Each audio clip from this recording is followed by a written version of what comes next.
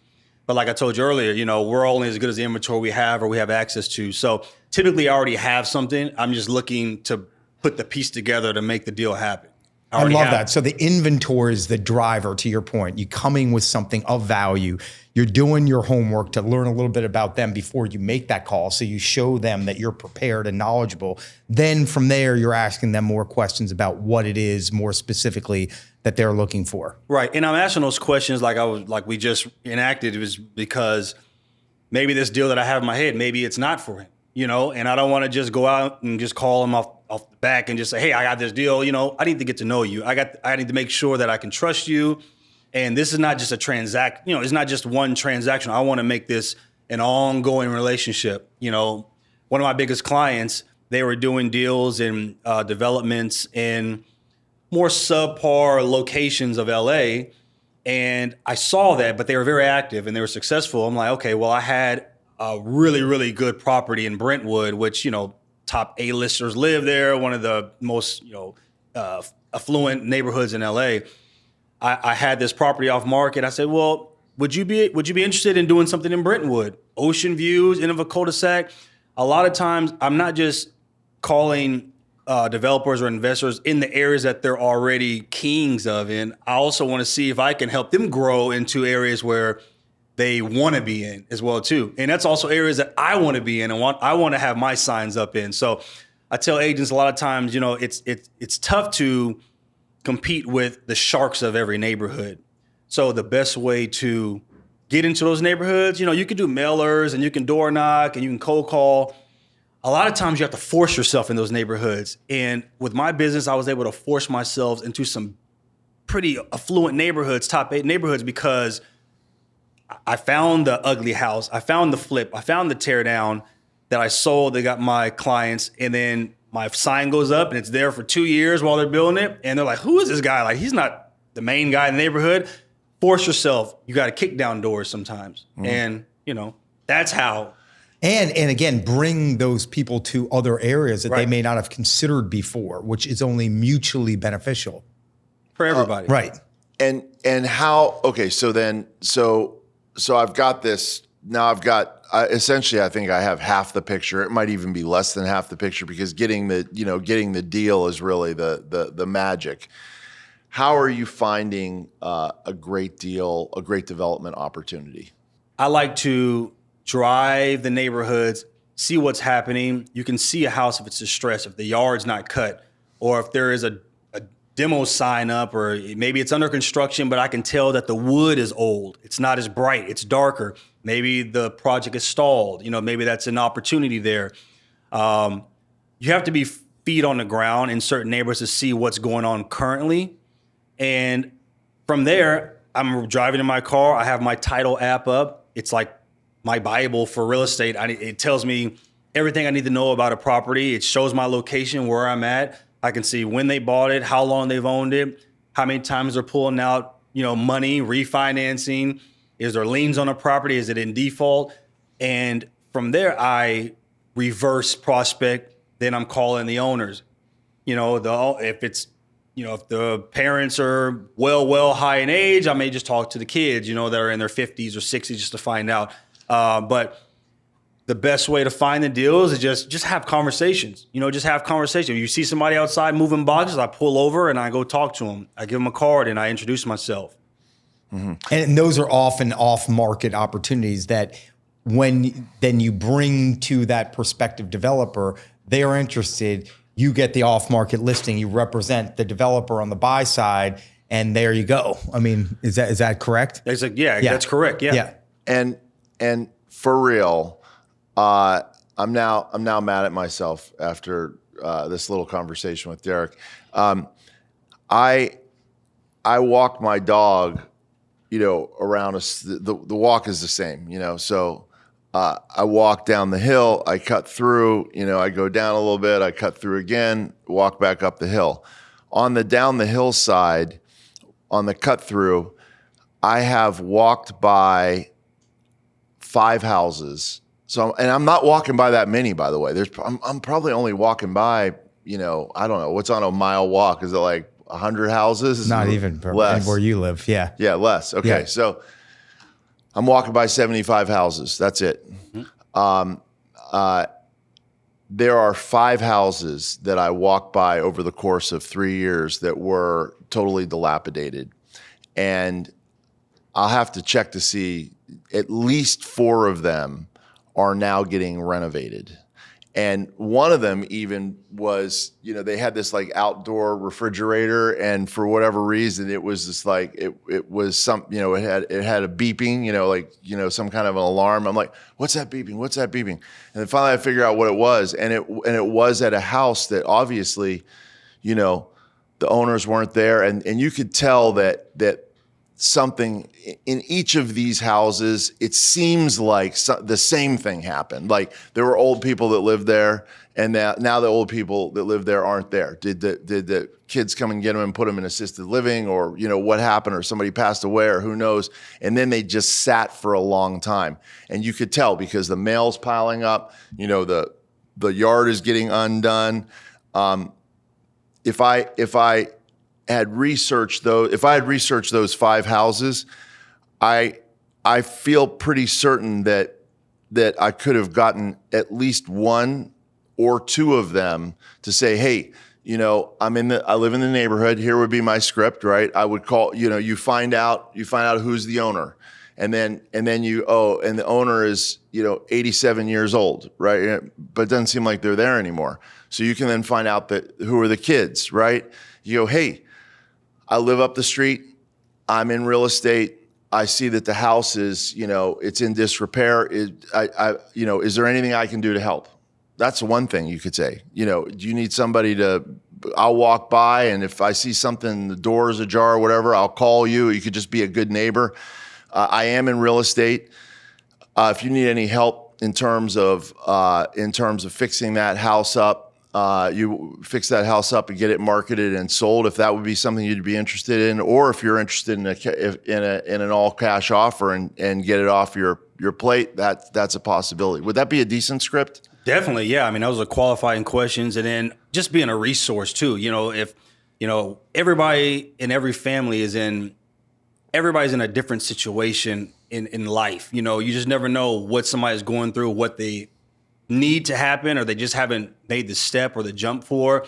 Just call them and find out, like, hey, I have some contractors if you need some help, or, we may lose the house, or maybe I can put you in touch with some lenders or some private money lenders. Like, just being, a resource and not being a very salesy, person or anything like that. It's, you got to also be very cognizant of people's emotions and everything, but just asking the questions, you will eventually find out something that you can help them with. And that's where it starts. I love that. It's always about coming from curiosity of service and of value, and opportunities will present themselves when they're meant to be. And when you build trust, which is in essence what you're doing.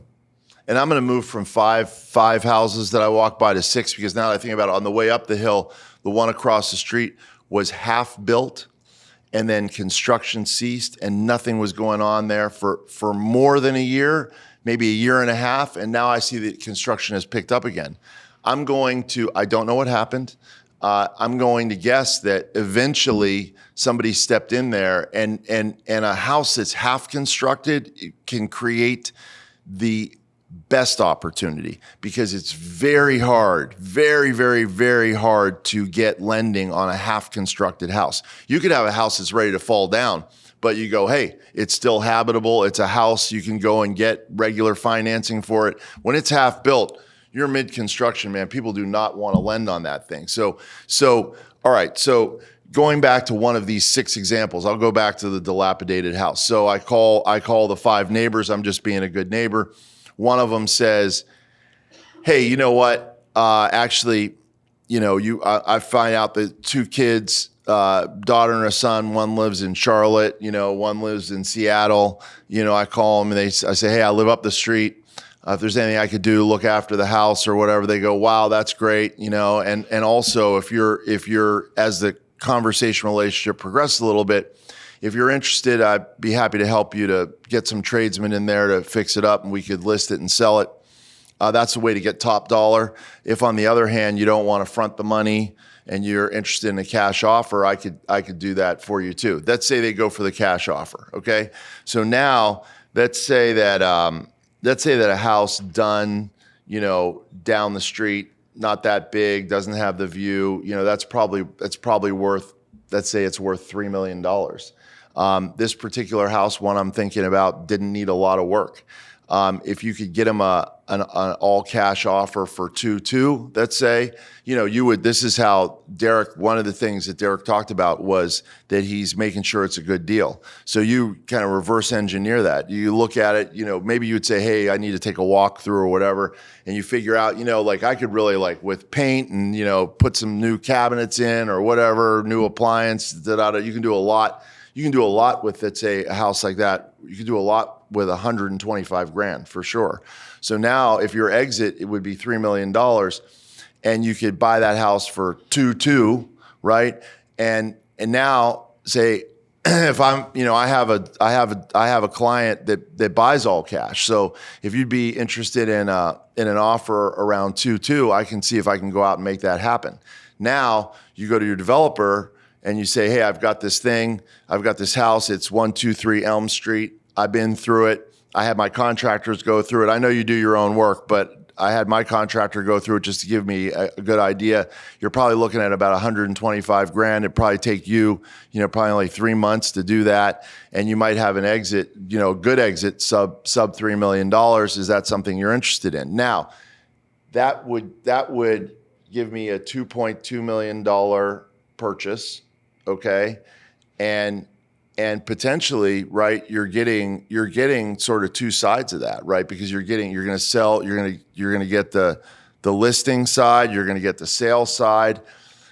So you're getting sort of, even if it's discounted, now let's say you're really getting the equivalent of about $3 million worth of full commission, okay?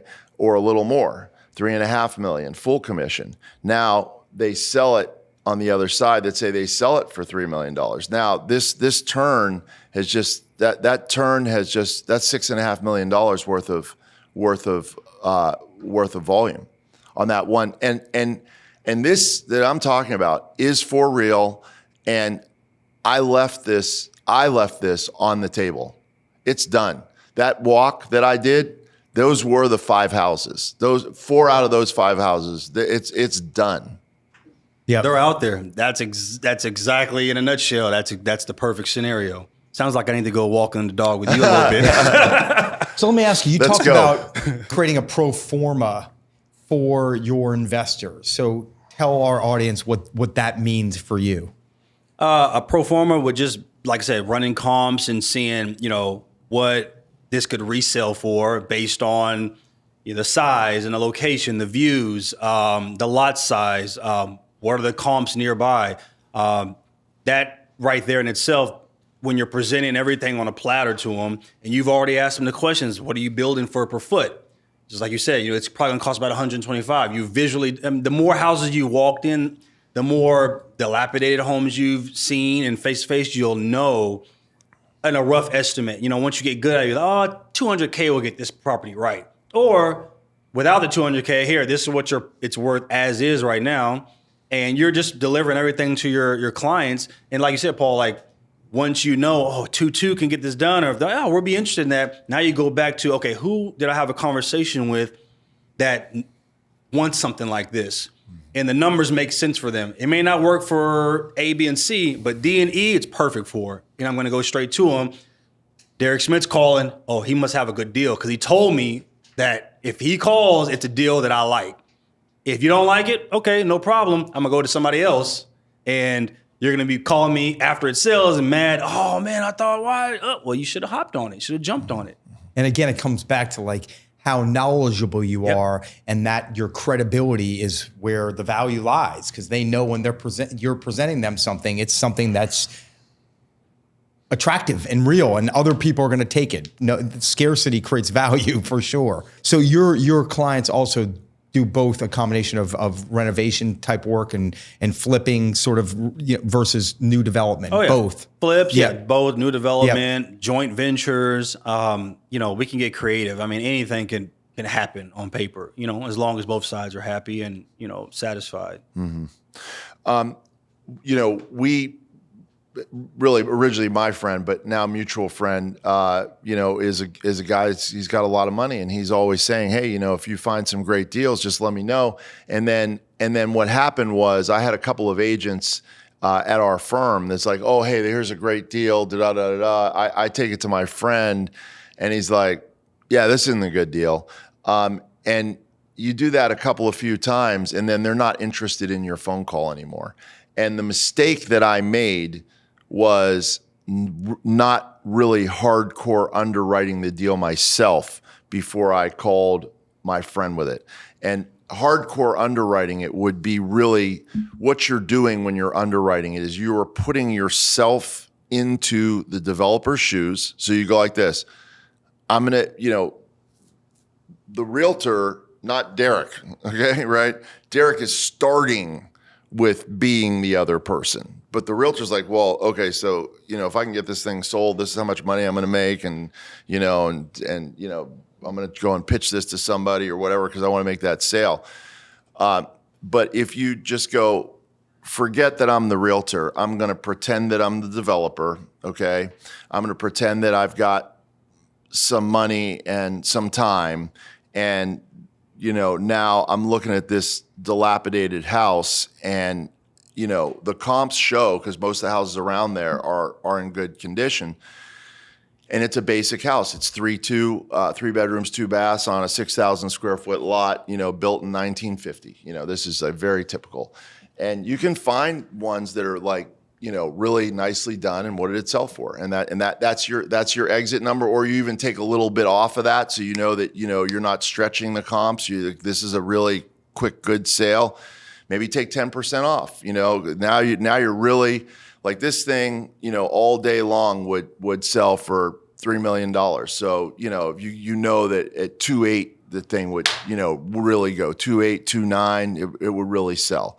So now, what price do I need to get this for so that I can build in time, cost, money, borrowing, rehab, hassle, and still have a very nice profit for myself as if I'm doing the deal? And that's basically the underwriting. That's exactly right. Yeah. Put yourself in their shoes, right? At the end of the day, and the only way you know that, for what you've already outlined, is you've done a ton of homework, and you've asked them a lot of questions to understand what's important to them, because obviously each developer, each investor is going to be somewhat unique in what their risk profile is, what their goals are, what skill set that they bring to the table that allows them to have, a competitive advantage, and you're coming equipped with that. And I think that's the key to it all. This is hard work, okay? That's where money shows up. Hard work. If it was easy, everybody would be doing it, and there'd be none left for Derrick, okay, and you and me and everybody else. So it's not easy. It's hard work, but this is a very direct path to money. So another path is I refer to them quite a bit, because when somebody grows up in the area, okay, like Derrick and I went to Beverly Hills High, and all of our parents' friends are totally loaded, whether maybe we're not, but our friends' parents are all totally loaded. And now as we get a little older, our friends are doing cool stuff, and they're loaded because their parents seeded their family business. And now all of our friends need to buy some real estate. Yeah, except for that's not us. So we got a problem. Okay. So I like to start with, anybody that's selling real estate in a town where they grew up in, they're going to have the gimmies. But the gimmies don't make a career, because there's not enough gimmies to to create a career. And the gimmies are, my best friend needs to buy a house. My aunt, needs to sell her house. You're going to get, if you grew up in the area, you're going to get, a certain number of gimmies per year. And even those, you can't count on. Yeah. But Derrick didn't, and no. And so that's why I like to start with that. So, another friend of, that's why, there's another friend of ours, another mutual friend of ours who a realtor I love, who was living in San Francisco, moved to LA, and he's like, I'm going to sell in Bel Air, which is a terrible idea for a place to start, and he got a coach and he was door knocking. I've told the story like 7,000 times. He was door knocking 2 or 3 hours a day, 5 or 6 days a week, and went 6 months, no activity at all. I mean, first of all, he didn't sell a house to begin with, but he didn't even get any activity from the door knocking. Because it's hard to door knock in Bel Air because you got gates and it's weird, but that's the other way to do it, is to submerge yourself in a neighborhood and make yourself the neighborhood expert and make yourself a fixture in the neighborhood. One of the things that he accomplished without necessarily being as purposeful about it is that he was walking up and down those streets, well-dressed, walking up and down those streets, 2 or 3 hours a day, 5 or 6 days a week. So when he started to get to know people would, after 6 months, people were driving by and waving to him. So he's becoming a fixture of the neighborhood. Derrick's program is a much more direct move, and it's what you started out with. You're like, how do I find the money? How do I find the money? By the way, don't forget, he's doing a lot of activity and didn't sell one for 17 months because he's not from here. So he didn't have his aunt was not selling her house in Woodland Hills, so. And so my hey, we're allowed to have fun just because. Funny. Yeah. So what percentage of your business now comes from developers, investors? I'd say right now it's about a 35%, 65% developers, investors. But, with time and over years and, now I've picked up, home end user buyers and, and new friends, new acquaintances that know what I'm doing. And, so I had to start somewhere, and then it just kind of like a tree, like different branches start blooming from different areas of this tree. And I think that's the beauty of it because, yeah, it was my niche, but I didn't settle myself short for just one area. I do it all. Like somebody told me early in my career, you can't be a jack of all trades. You need to pick one neighborhood and, stick to it. And I'm like, well, you can kind of be a jack of all trades if you do the groundwork, get knowledgeable in all these areas, and you can speak eloquently and and intelligently about it. So for myself and my colleagues that I work with, there's something in Rancho Cucamonga, or there's like a 12 unit, downtown. Like, we're not going to pass up on a deal. If we can intelligently make it happen and we do our fiduciary duty to the highest for either the buyer or the seller, then we're going to take it on. Yeah. And I do think the advice on finding your, don't be a jack of all trades and find your neighborhood is when you're going to be that person that's not. Derrick's reverse engineering the deals. He's creating the deals. He's creating the sign in the yard for 2 years. And if you're not doing it that way, because you're like, I'm going to do it old school way, or and that's okay too. Like, let's just say I love Hancock Park. It's an expensive neighborhood. People have been there a long time. It's going to be a little hard to break into, but I love Hancock Park. This is where I'm going to sell. That's when I recommend really, like, you better, if you can't afford to buy a house there, you should rent and live there. You should sit in the coffee shop on Larchmont Boulevard in Hancock Park. You should be omnipresent in that area. You should go to every open house every Sunday in that area. And then that's how you are able to develop value to your client. But if Derrick is underwriting a deal and the deal makes sense, then he doesn't need to know the neighborhood in the same way. If he really underwrites that deal and he goes to you, and let's say you're doing Mar Vista and Derrick has this smoking deal somewhere else, you have development experience. You may not have Brentwood experience. But you got development experience. You go, okay. And because if it's me and I'm doing Mar Vista, Derrick calls me with this great thing in Brentwood, the one thing I'm going to want actually is a little more room in the deal, by the way, right? Because now I've got Mar Vista wired. So if I'm making, a certain amount, I can take a few dollars less to do a fix and flip 3 blocks from where I'm doing one right now. You want me to go into a higher price point? You want me to go across town? I'm open to that, but I need my margin a bit bigger. And look, I come back to, especially when you're new, I do think it's important to create some form of niche, whether it's a neighborhood niche, whether it's a developer niche. It's the quickest way to gain knowledge. It's the quickest way to gain credibility through a track record. And then once you've built a little bit of a brand and a track record, then it allows you to diversify, whether it's geographically, whether it's beyond working with developers and being in more quote unquote traditional. But I do think the quickest way is to start in a niche because it's the quickest way to gain expertise. Yep. And whatever that is. Do you agree? Agree, yeah. I mean, there's like those, what's the saying? There's 1,000 ways to skin a cat or whatnot, It's not a race. It's not a sprint. It's a marathon. Yep.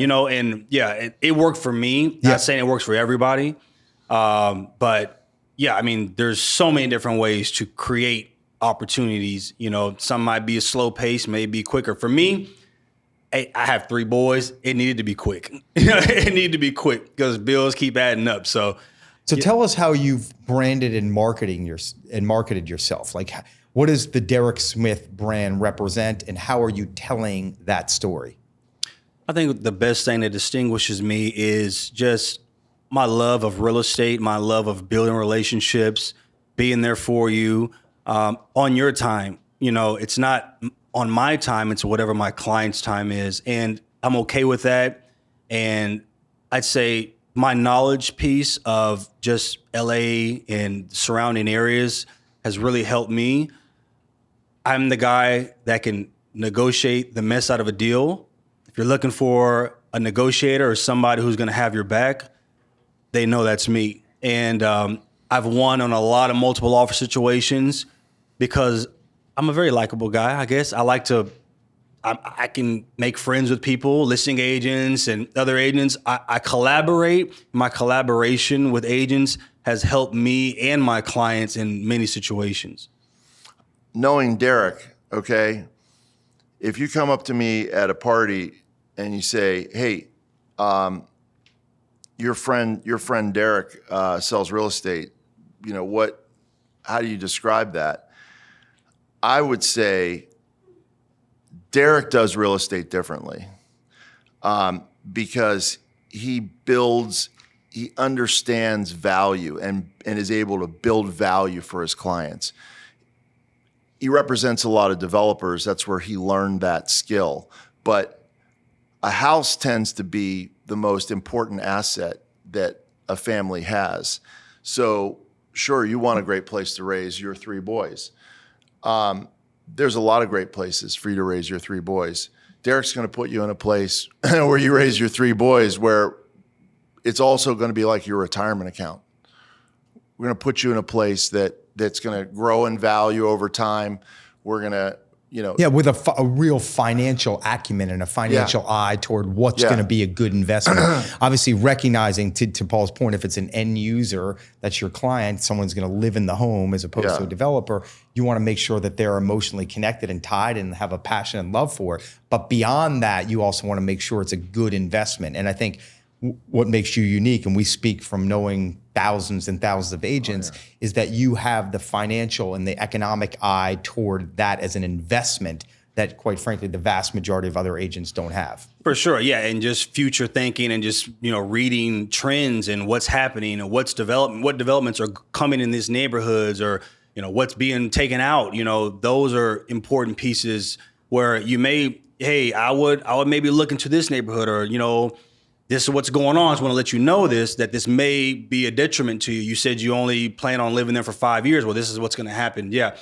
Building value and making sure their net worth is your priority and their asset is your priority. And also throw in a little piece about, I fight for my clients, and you can tell Derrick's a fighter, and I fight for my clients, and also know which battles to fight. That's another one too. Is the number of times that I've fought hard for my clients, and I'll tell a client, I had one recently where it was, we won on a we were very strategic about winning on a big concession, and then there was a small concession that the other side wanted, and they were dead wrong. And I just said to my clients, you know what?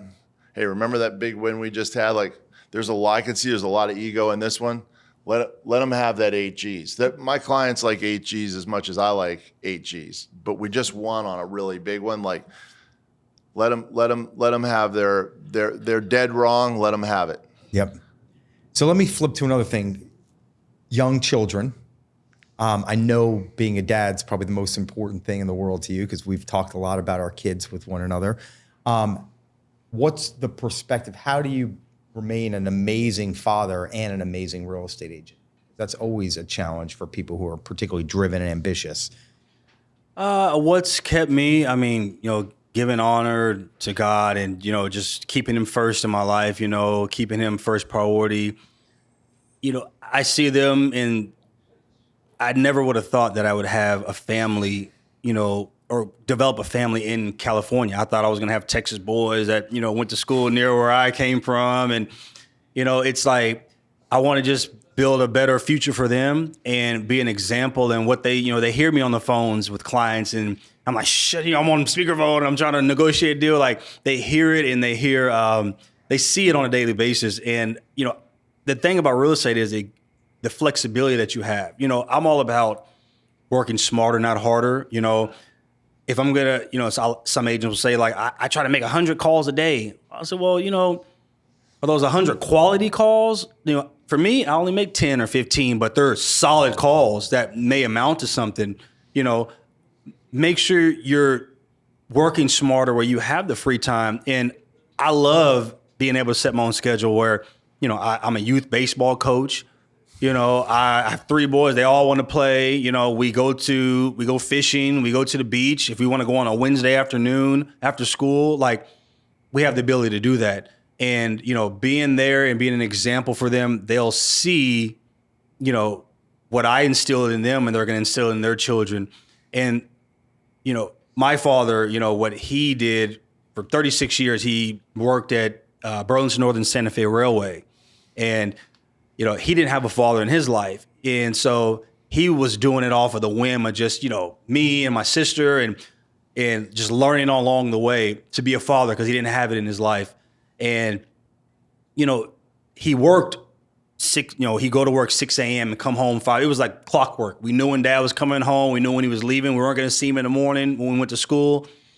It's different. It's a different age. It's different with my kids and my family and my situation. But I like it that my kids are seeing real estate and, like, the most important investment in your life, what it can do, what it can free up, and, what it can help provide for your family. So I think real estate and family just goes hand in hand. All in one is, just. If you set yourself up that way, to your point, if you work smart and not, smarter and hard too, but smart prevails over hard. For sure. What sort of one of the things you mentioned, and I feel the same way. Being the CEO of a big real estate firm, I will say to people that it's different than your dad's job, and, like, whenever I go to bed at night, there are 40 things that weren't done that could have gotten done. I could work 24 hours straight and I still would not get all the things done. On the other hand, if I don't show up to work, on a Wednesday, they're not really going to miss me, So that flexibility also is a double-edged sword, because you've got to figure out a way to have that flexibility, still have accountability. So how do you, and then you really don't have a boss. That's the other thing. How do you stay accountable? Do you have a system? I mean, I know, like, I have 3 boys, I have to provide for them. I have to do, that's the big why. I get that. But on a day-to-day, like, do you have I make this number of calls, or what's your personal protocol for staying on track? And before you answer that, I guess another way of asking that is from an activity perspective, not a results.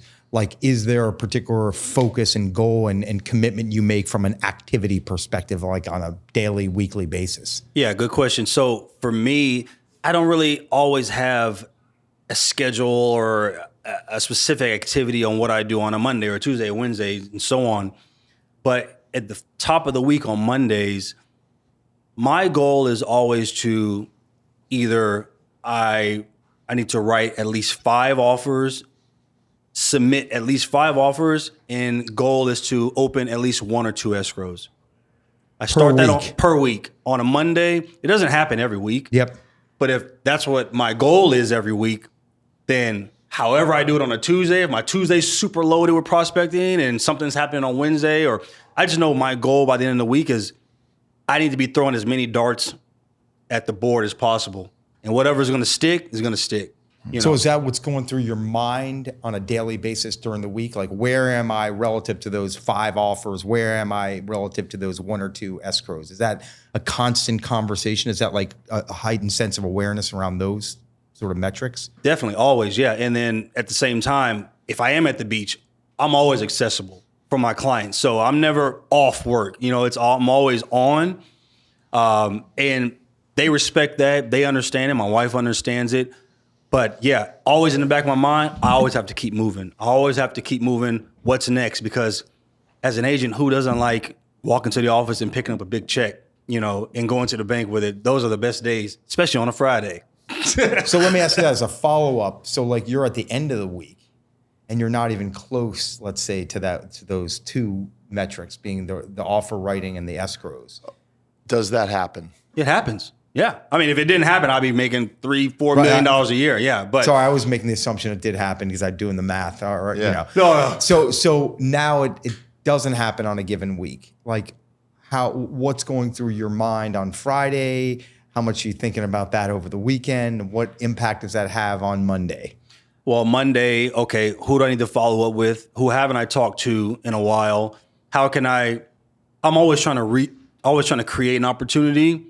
You got to create your own success, but how can I reignite some opportunities that may be, in the backside, or maybe somebody I haven't spoken with.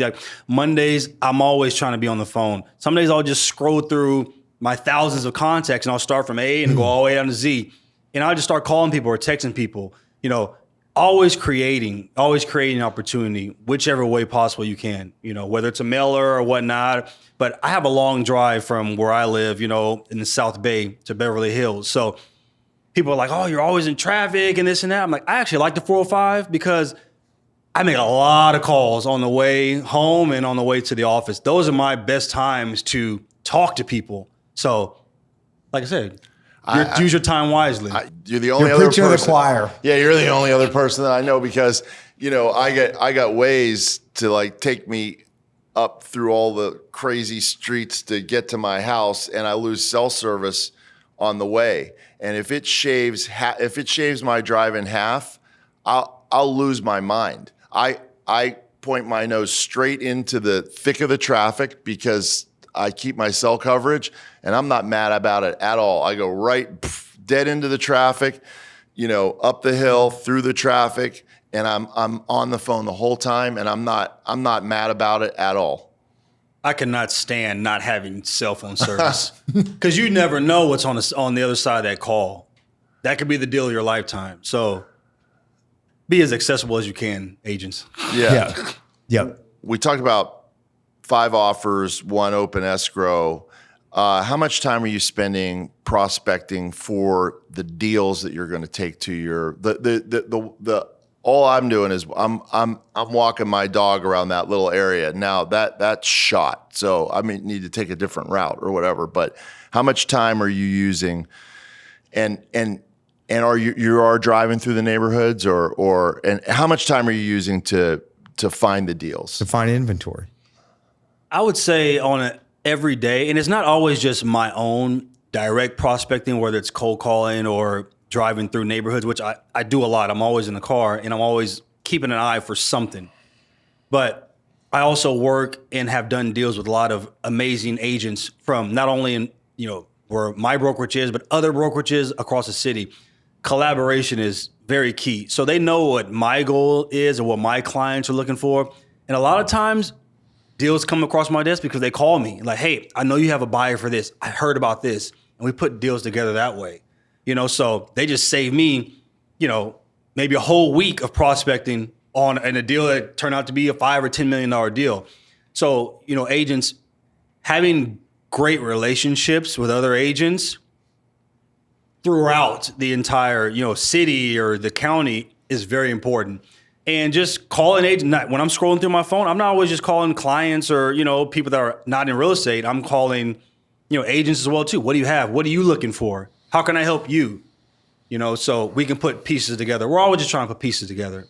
Yeah, and again, building advocates, I talk about all the time, and agents can be some of the greatest advocates for one another, especially when you have a niche like you do, where the vast majority of agents aren't playing in your world. But if they know that, and you may have that investor buyer, they're going to bring you that inventory.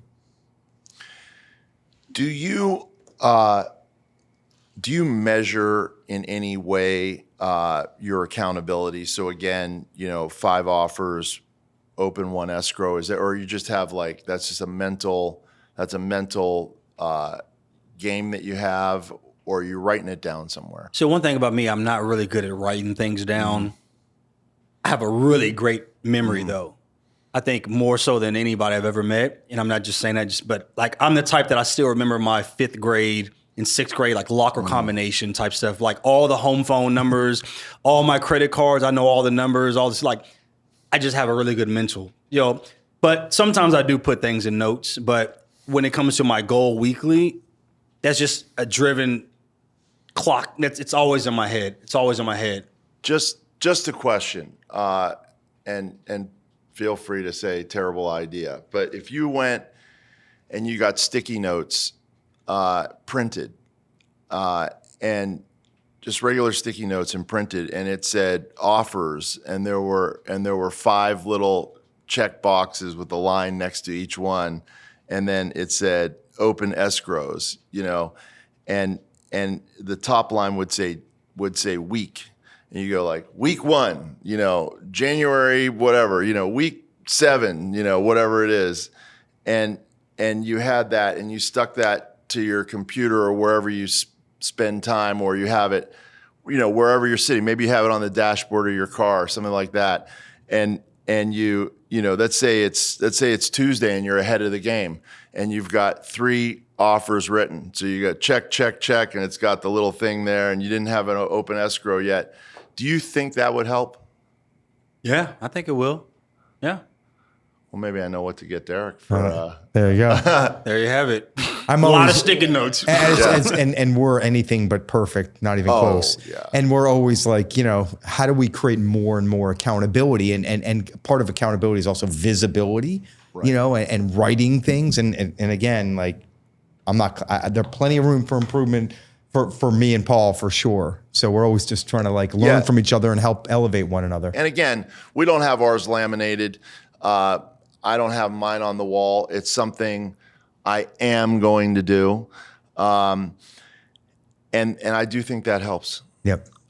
So let me ask you. I'm committing to doing it then. Okay. Look at that. Committed to it. I'm always open for learning and just more ideas. So okay.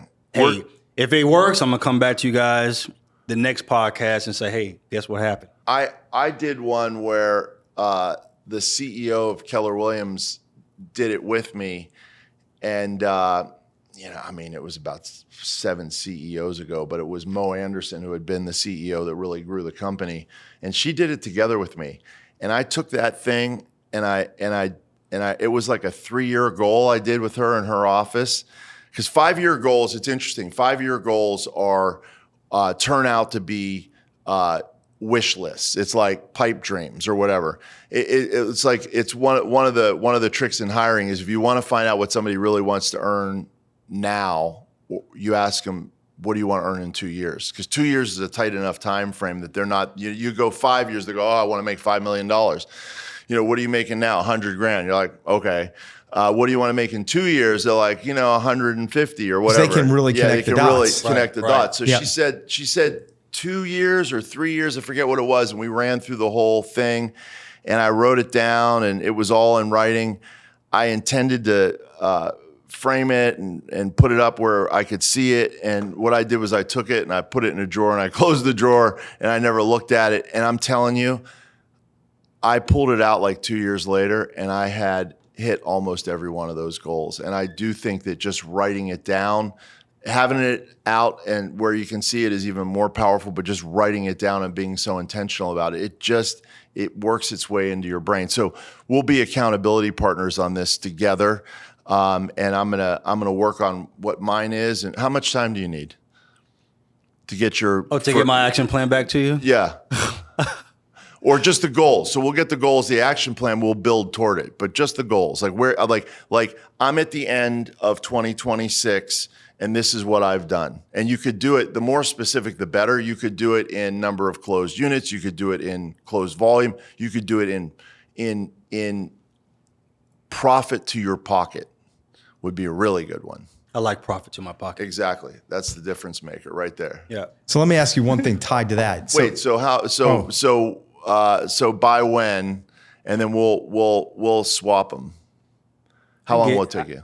I get to you by Monday. Monday. Wow. He's up in the game. Monday. Monday. Let's do it. Yeah. So if I were to ask you for 1 year per even this conversation, in 2 years, how would you define success at the end of this year? And how would you define success at the end of 2027 for your business? What's the one or two things that you would want to make sure you accomplished in order to say, I was successful in 2026 and in 2027? And they don't have to be the same metric, by the way. They can just be, or they could be. For me personally, to say that I was successful for this year, 2026, would be to at least 1.5x what I did last year. Wow. Plus, also I'm adding the component of I'm also going to be doing deals in Florida because I'm just now licensed in Florida. So full expansion is on my radar for 2027 and being successful out there as well too. I'm going to hold you accountable to that as I'm writing it. What's behind your desire to expand in Florida? I just see a lot of good opportunities out there. A lot of my clients have been speaking about Florida and, hey, we're interested in doing projects out there and investing out there. There's no state taxes and there's no mansion taxes. There's a lot of restrictions and limitations that are making it harder to find deals that make sense in LA right now. And like I said, my guys and most of my clients are all about the numbers. If the numbers make sense, they're down with it. So I see so much opportunity in Florida, not only LA as well too, but I don't want to be tied down or handcuffed to anything, all the changes, like I need to have a sustainable business that is always going to grow. So why and not? Diversification. And why not? Why not, move it to a different area, and I got a lot of support out there and it gives me a good excuse to go to Miami every so often. So nice. But yeah. Are you investing in real estate as well? I am. Yeah. Because with your ability to underwrite and find deals, I would think, taking a few of those down yourself. Are you doing them with partners at all or just by yourself? With partners right now. Yeah. With a couple of my clients that I trust, and if you're getting into bed with somebody with a deal, you got to make sure you trust them as a partner. It's funny you brought that up. 2020, it was summer of 2020 when COVID was on fire. It was hot. Like, I mean, it was like everything shut down. And, you know, that was the year I was supposed to get married in April in Malibu, shut down the whole wedding, and everybody had to cancel. We ended up doing a virtual wedding at our church. Saved me a lot of money. So it was a blessing in disguise. You kept the date? But no, we didn't keep the date. We had to move it 2 months later, but we did it in the same year. Now, you know, there was a lot of fear about what's happening with COVID in the market. You remember when COVID hit, you know, in LA, it was a little bit of a downturn really quick initially. And there was 2 deals. There was 2 homes in View Park side by side that I had, 2 flips, dilapidated homes. One was mid-construction. There had to be a cash deal. The other one was another flip, but it was a livable house.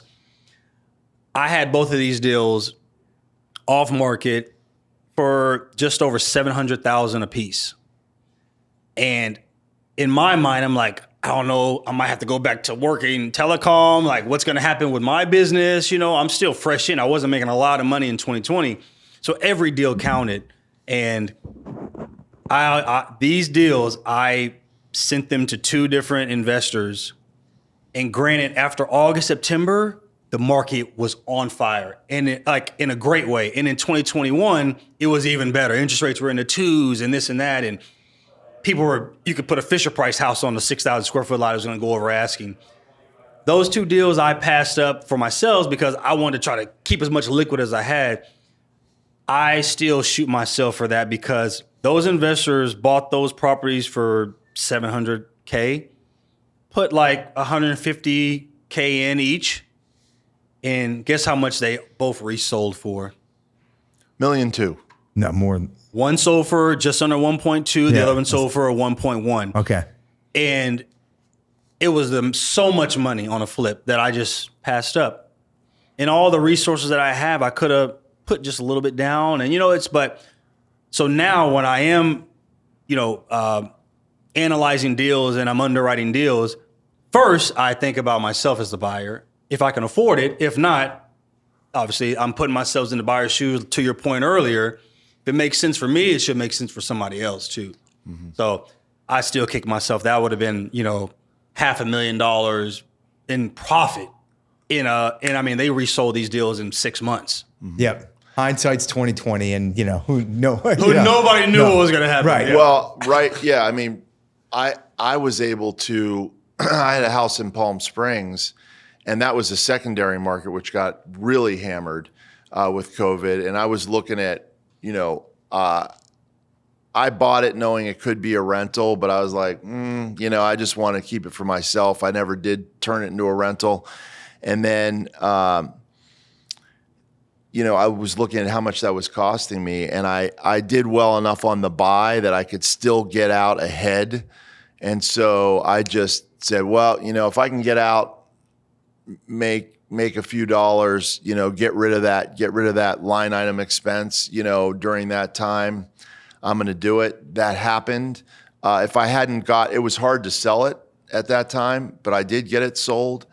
If it didn't sell, you know, I'd be sitting on $500,000-$600,000 extra equity in that house. But you know, you live and you learn. You coulda, woulda, shouldas. Yeah. And the thing in real estate too is that, you know, if you play the long one game. If you play the one that got away, you know, there's always, you know, or if I had, listen, I interviewed a guy that is probably, he's got to be worth $1 billion, you know, and he's still talking about the ones that he sold that he should have held on to, and the guy's worth $1 billion. Right. Yeah. Hey, some of the greatest lessons in life are the mistakes. That's right. So as long as you learn from them and you know, and then that's what sets you up to succeed. Yeah. And it's inevitable. So I do like the Josh statement. He'll say, make a decision good instead of make a good decision, because there are many decisions and there's not one right decision necessarily. There could be make your decision the right decision. And you know, and then I do the Josh Spitz. Yes. And then I do the math. And make a freaking decision is the biggest thing. Well, that's being in limbo is the worst place you can be. Well, you know, there's a certain amount of, you don't make a blind decision. You gather as much information as you can. Not as much information as you can, but you gather a really good amount of information. And generally, even a big life decision, you really don't need more than 2 weeks to gather a lot. I mean, you could talk to friends and mentors. You can really study something, and if you do that, if you take a month to make that decision, or you take 2 months to make that decision, you're now making 6 important decisions a year. If you can take 2 weeks to make that decision, you can make 26 important decisions a year. And then guess what? After you make the decision, then you get to pivot and, iterate and whatever. And you just, people that, I'm not saying make the decision in 24 hours, but people that make the decision, go for it, and then they pivot and iterate, they end up at the end of the day so much further. And look, here's another way to put it. The more decisions you make, the more information you collect, the more knowledge you have, the more experience you have, the more confidence you have to then make quicker decisions in the future. And if you start to play that out exponentially, it just takes your life to a whole nother level. Mm-hmm. And you're going to make some mistakes along the way, and that's okay. Just learn from them. Yeah, I was watching our friend Huberman interview a guy who's a professor, but wrote a book, and he's a self-proclaimed cynic, and was teaching and learning his way out of cynicism. And one of the things that he said about being a cynic is you get to this thing, you're like, well, do I take the chance or don't I take the chance? Well, the cynic says it's not going to work out, so they don't take the chance. But then they get zero information. If they had gone ahead and done it, then they might have been right. It's a bad decision. But then they got some information. When you don't do anything, you got no information. And on the flip side, you could do it and it could be a great decision or it could be just a good decision. There's all these different possibilities, but you're picking up more information as you're moving. And the cynic doesn't ever get any information other than, wow, it seemed like it was going to, I'm presuming it's going to be bad. And you get, as a baseball fan, rather step up to the plate and strike out than never step up at all because you got no chance of getting a hit or a home run or any of it, right? That's right. I mean, I no regrets, man. That's the way I live my life. I don't want to ever look back and say, what if? I'd rather have tried and quote unquote failed, and I don't think it's failure unless you stop trying, than never have tried at all and regret what if. Like Mark Cuban said, you only have to be right one time. And that's a serial entrepreneur, right? And that's a serial venture capitalist and all that stuff. Are so you many me? decisions. All you got to do is be right one time. And that's where I get to throw in. Mark Cuban was a counselor at camp where I went, and it was a pretty big camp, and he was not my counselor, but his brother was in my cabin. There were only 5 kids in a cabin, so I had a lot of contact with Mark Cuban and his brother.